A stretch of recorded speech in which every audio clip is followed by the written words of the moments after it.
যদি সব কিছু ঠিকঠাক থাকে এবং গণতান্ত্রিক সরকার আসে, অবশ্যই এটা খুব পজিটিভ একটা বিষয় হবে আমাদের সবার জন্য। আমরা এটার জন্য অপেক্ষা করে আছি সবাই অধীর আগ্রহে, এবং বিশ্বাস করি যদি সব কিছু ঠিক থাকে আমাদের মিউজিক ইন্ডাস্ট্রি আরও অনেক গতি সঞ্চালন হবে এবং আমাদের অ্যাক্টিভিটিস আরও বাড়বে। কারণ কি আমাদের মানুষের বেসিক নিডের পরে কিন্তু এন্টারটেনমেন্ট। এটা যদি বেসিক নিডটা ঠিক থাকে তাহলে কিন্তু আমরা অনেক কিছু করতে পারবো এন্টারটেনমেন্ট ওয়ার্ল্ডে, এন্টারটেনমেন্ট লাইনে, শোবিজ ওয়ার্ল্ডে।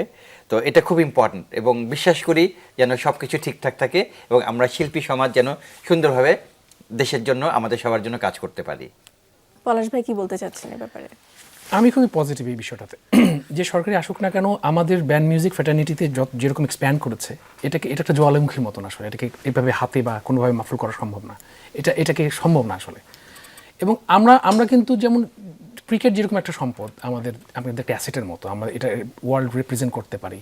এবং সেভাবে আমার যেটা মনে হয় যে ব্যান্ড মিউজিক হোক বা বাংলাদেশ সঙ্গীতকে আসলে ওইভাবে সরকারকে চিন্তা করা উচিত যে কীভাবে কাজ গ্লোবালি এটাকে আরও মানে মোবিলাইজ করা যায়, কীভাবে আমাদেরকে গ্লোবালি আরও বেশি স্বীকৃতি নিয়ে আসা যায়, যেটা আমাদের বাংলাদেশের গর্বটাকে নিয়ে আসবে। তো আমার কাছে এটা মনে হয় যে সরকারি আসুক না কেন আমাদের সাথে একাত্মতা অবশ্যই ঘোষণা করতে হবে। বিকজ আমরা যে কোনো পর্যায়ে আমরা আসলে উই আর ফাইটার্স, আমরা নেমে যাই মাঠে, আমরা কোনো কিছু দেখি না। আমরা যেখানে অসঙ্গতি দেখি সেখানে নামি, যেখানে ফান্ড রেজিং দরকার সেখানে নামি, যেখানে কোনো প্রাকৃতিক দুর্যোগ ঘটে সেখানেও আমরা চলে যাই আসলে। সো আমাদেরকে কাজে লাগানো প্রত্যেকটা সরকারের জন্যই লাভবান হবে আমি বিশ্বাস করি। তাই